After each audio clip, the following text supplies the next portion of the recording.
Welcome back, everybody. This is my 28th update video. This is where I go back to 10 past products in order from about a year ago and let you know if I've kept using them or if I didn't and why or why not. I do try to continue using these products after I review them. Some don't always work out that way, but I do try. So if you saw the original video, this is your update. If you missed it, here's your recap and your update. Without further delay, let's get right to update number 28.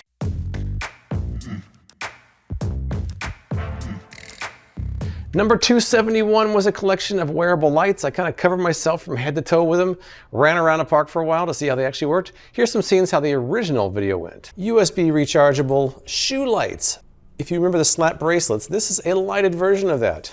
But this is a full-size belt. These are just lighted clips. This looks like, I don't know what this one looks like, but this one goes around your chest. This is a chest light. It looks like almost kind of like a headlight in the middle of your chest.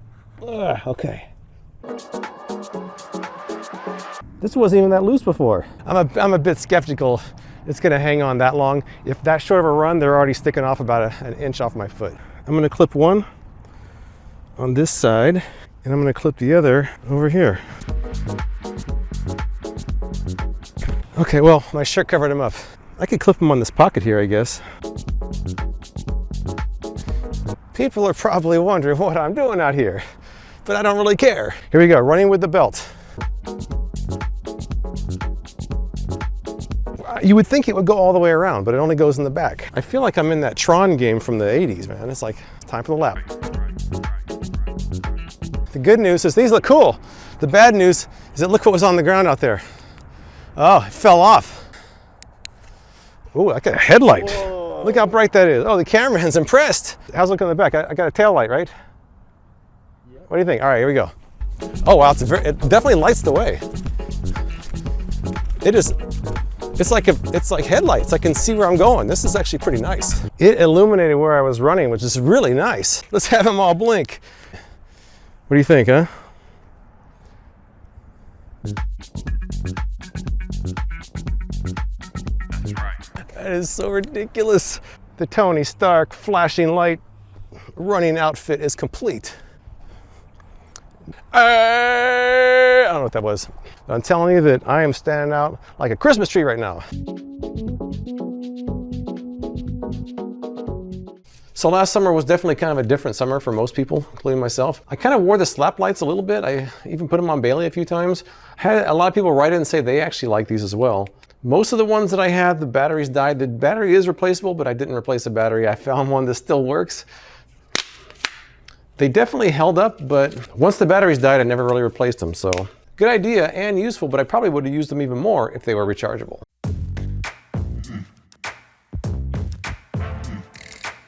Number 272 is this unassuming rectangular plastic bowl called the Top Ramen Cooker. Originally called the Rapid Ramen Cooker. In fact, inside the bowl itself, it still says Rapid Ramen Cooker. They still left the original name on here, even though the packaging says Top Ramen Cooker. But that's beside the point.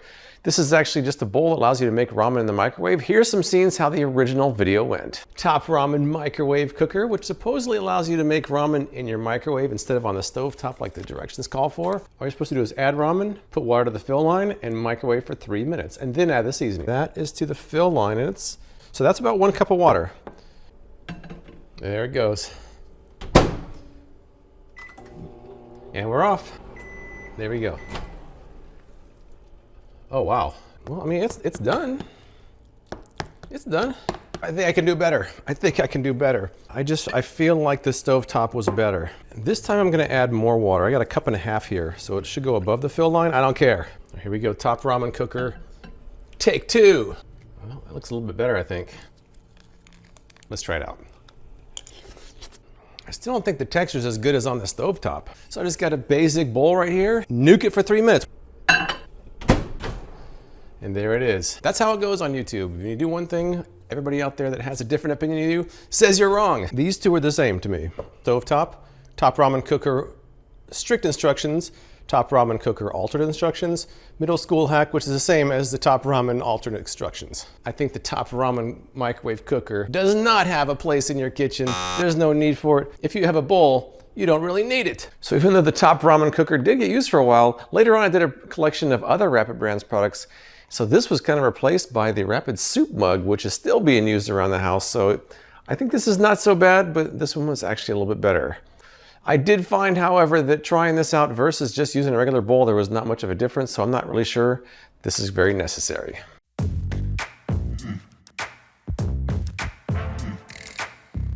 Number 273 is the Sink and Spin. This is a device that attaches to the bottom of your sink, allows you to wash dishes upside down. Let's first take a look at how the original video went. To clean dishes, plates, and bowls, spin. To clean silverware, utensils, and cutlery, swipe. This should fit there, which it does. And then you can press down the suction cups, which is nice. All right, load this up. I don't know how much soap to use.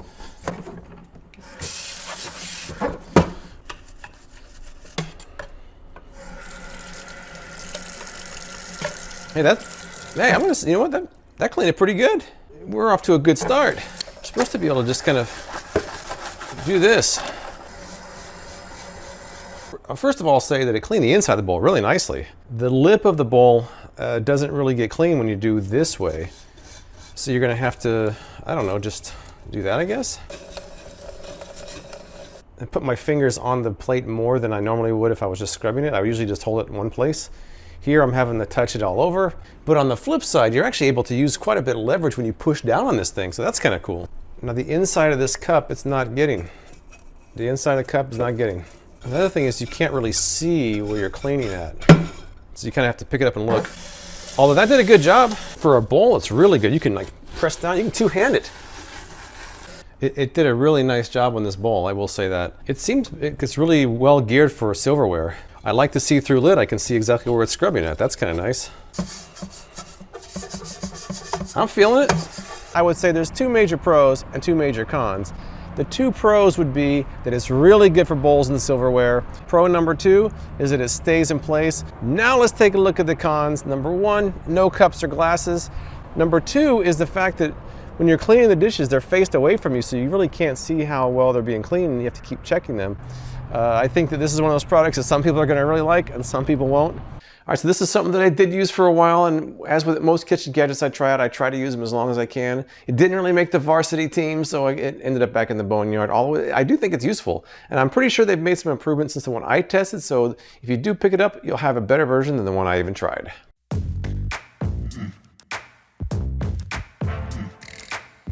Number 274 was the Furwell Broom, which was being advertised on social media at the time. It's a pet broom that supposedly helps you get the pet hair out of your carpet.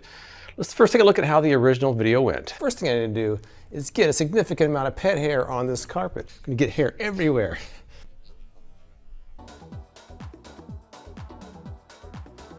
Ugh. All right, that's a pretty good amount of hair. Look at that. I'm not overly impressed yet. Definitely seems like more work than it should be. Let me try the squeegee side and see if that's any better. It almost works better. I wonder if this pet brush would work. I actually feel like this is less effort and works better. Rake style pet brush just won the battle and wasn't even in the competition to begin with. Let's try vacuum and see how it does.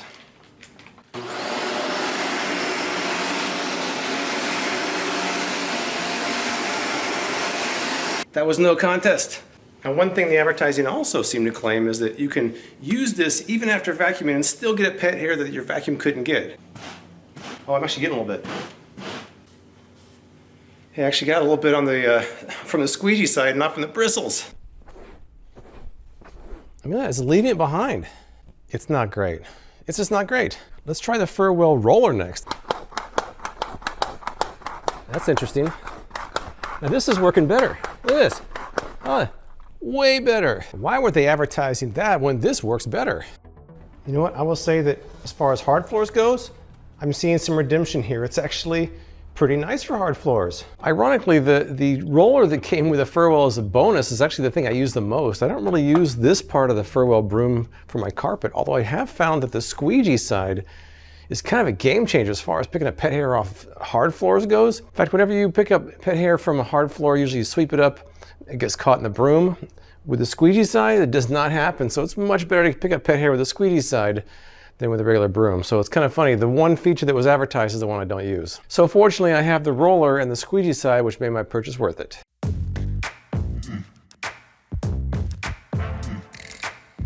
Number 275 is LifeFuels, which is a smart bottle that has pods right in the bottle itself so you can mix your own drinks. Very interesting design. Let's see how the original video went. Flavored, nutritious drinks that you can create right in the bottle itself. Look how cool it looks when it's charging. It looks like an exhaust from some sort of a futuristic spaceship or something.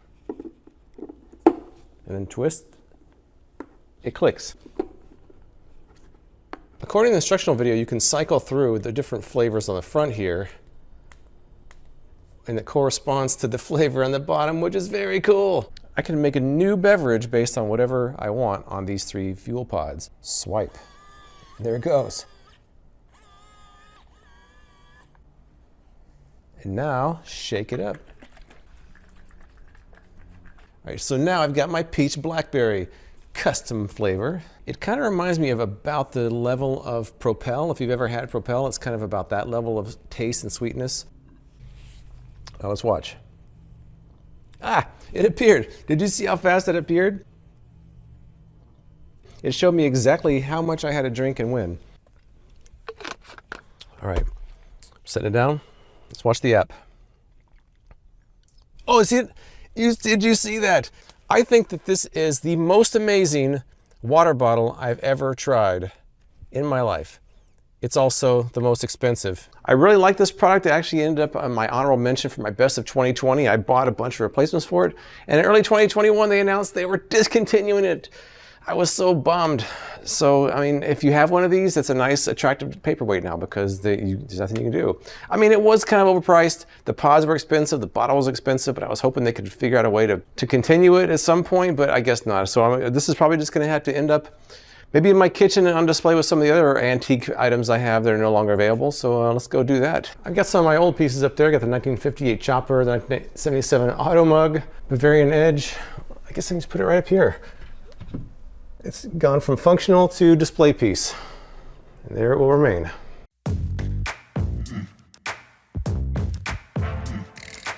All right, so number 276 was kind of still early in the pandemic and the lockdown was kind of getting to people, and I think it was getting to me as well. So I did a couple of what I called gross and funny diversions to kind of pass the time while you're stuck inside. Here's some scenes how that original video went. So it looks like you got packets of slime and your emoji with a mouth.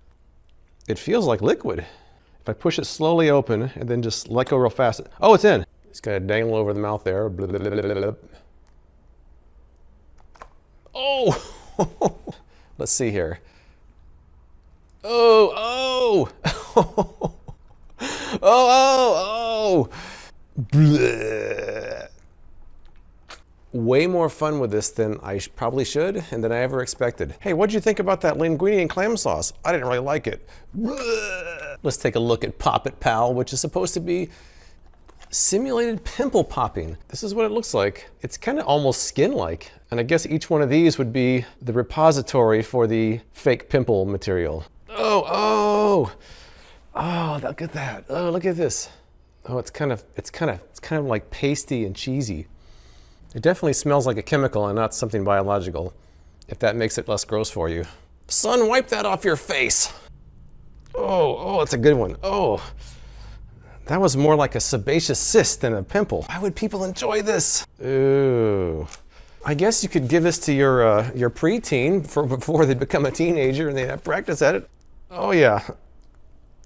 Oh, all right, I think I'm tapping out. I'm tapping out now. I think there is a segment of society that will enjoy this. So the pimple popping device I don't have. That was a one-time use, I don't have it. The slime squeezers have been in the garage for a year. I'm pretty sure they're not gonna be slimy anymore, but let's see what they look like. I have a couple of slime packets that are actually still in good shape. So as long as they stay enclosed in the packaging, it actually holds up over time. Oh, this one's got some slime in it. It's very crunchy. Oh.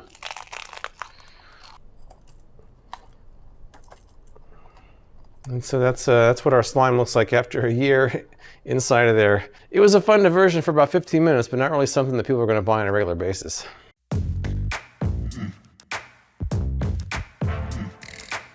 Number 277 was the Whisky Wedge Glass. This is an interesting item that actually you fill up with water, put it in the freezer, and gives you a triangular shaped wedge inside of your whiskey glass, which you can also achieve by putting the glass in the freezer sideways, so I found out. Let's first take a look at how the original review went. Whisky Wedge Glass that creates a wedge-shaped piece of ice. Okay, step number 1, it says place the silicone wedge over the top of the included glass and press down for a snug fit. Step 2 is slowly pour water through the wedge right there. Step 3 is place it on a flat surface in your freezer. That should be easy enough. And here is the beautiful corksicle wedge glass. Oh, it's not going to be easy. Like I said, you can reach in there to get it out. Oh, jeez. It worked. Oh, yes. That's beautiful. Look at that. That's a very large ice cube.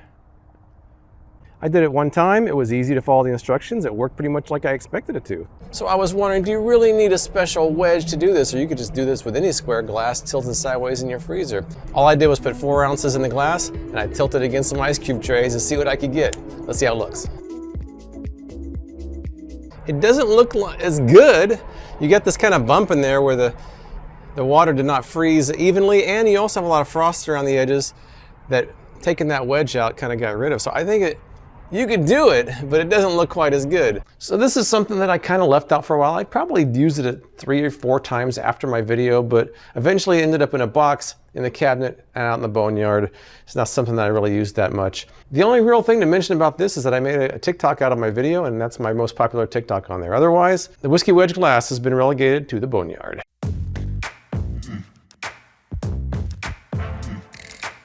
Number 278 is the Tac Shaver. This is an as seen on TV electric razor that makes all kinds of crazy claims. I think it's still being advertised, so let's take a look at how my original video went. Bell & Howell Tac Shaver. The model shown in the commercials is different than the model that I received. They do advertise that it's waterproof. I'll be checking that out. What is tactical about an electric razor? I just want to know. Oh. Well, it didn't cut anything. Wow. It's not really cutting, is it? I think at this rate it's going to grow faster than I cut it off. If you can't get through this stubble, there's something wrong. Oh, it's working. It's definitely not a close shave. It does work, but not a close shave at all. So let's go find out right now how the Tac Shaver works underwater. This is so ridiculous. I'm actually going to shave underwater. Let me see. Never shaved in a pool before. That's a first for everything, I guess.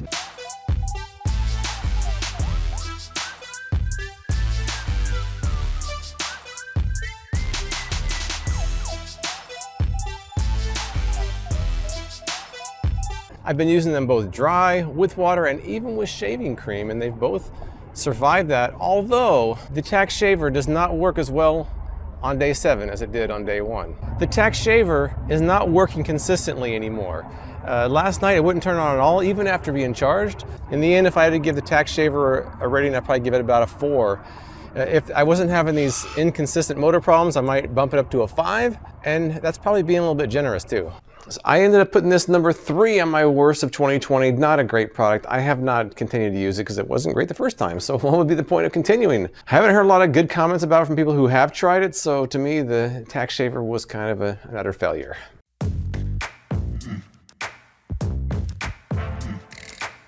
Number 279 was a comparison of the Coldest water bottle and the Hydroflask. It was an interesting comparison, and the Coldest water came out on top. Here's some scenes how the original video went. So today, it's the Hydroflask versus the Coldest water bottle.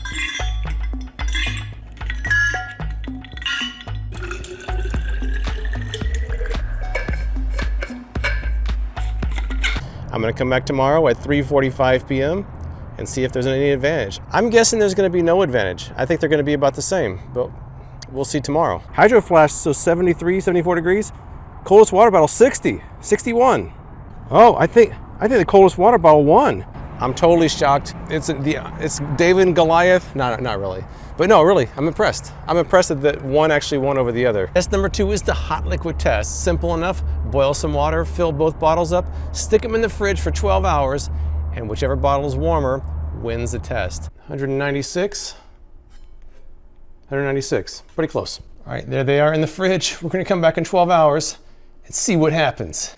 Coldest water bottle is 14 degrees warmer than the Hydroflask, which in this case is a good thing because that means the insulation was better. Coldest water bottle, it wins again. I'm gonna drop them in there and see which one floats up to the top fastest.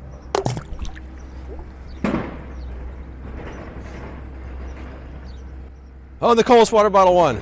So the fact that they've actually been able to create a slightly superior product in what's basically the same housing is impressive. I ended up naming the coldest water bottle number 4 my best of 2020, and it's been used almost every day because my son decided he wanted to use it. He uses it all the time. I had to grab it from him to show him for the video. There's a little dent there from where he dropped it once. There's a little dent here where he dropped it as well. Even after dropping it a few times, it's actually held up quite well. So even though the Hydroflask is also a good bottle, I think the coldest water bottle is a little bit better. It deserved a place in my best of 2020, and I still recommend it.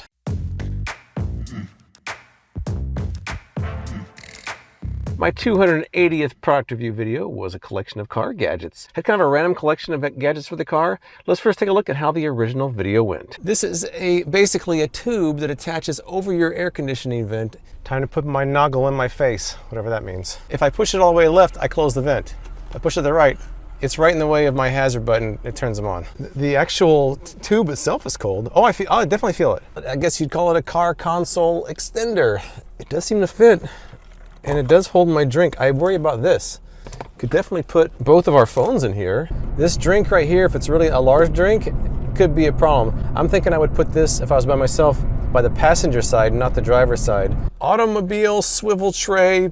And is it me, or does this look kind of not quite straight? I can't say it's real. It's real firm. Would I put a drink on here? No way. I can put some McDonald's fries on here, and I can put some McDonald's nuggets on here, but that's pretty much all the room I've got. One thing that's kind of funny is the tray is right in the path of my air conditioning, so these are some cold French fries now because they're getting blasted by cold air. That's right, it's this Sauce Moto dip clip. That's how it clips onto the vent. Easy enough, simple design. They're supposed to fit in this way. Larger packets will fit that way, and the reusable ketchup tray will fit that way. Real world nugget test here. Oh yeah, it feels pretty sturdy.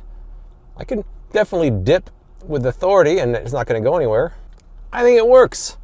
I think this works. Glare guard. Now their instructions show it going underneath so it will flip down. So that's what I'm seeing, and I think it definitely reduces the glare. It looks pretty good actually.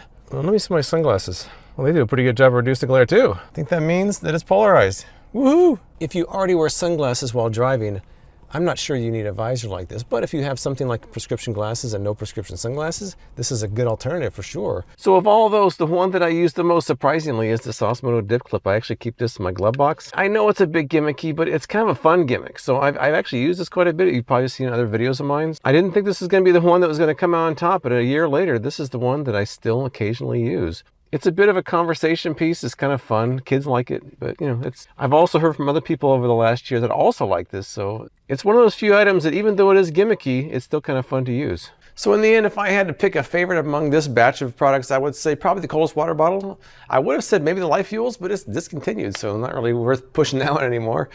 If I had to pick a least favorite, I would probably go with the Tac Shaver. I'll have another update video for you in about another 6 to 8 weeks. I appreciate you watching, and I'll see you next time.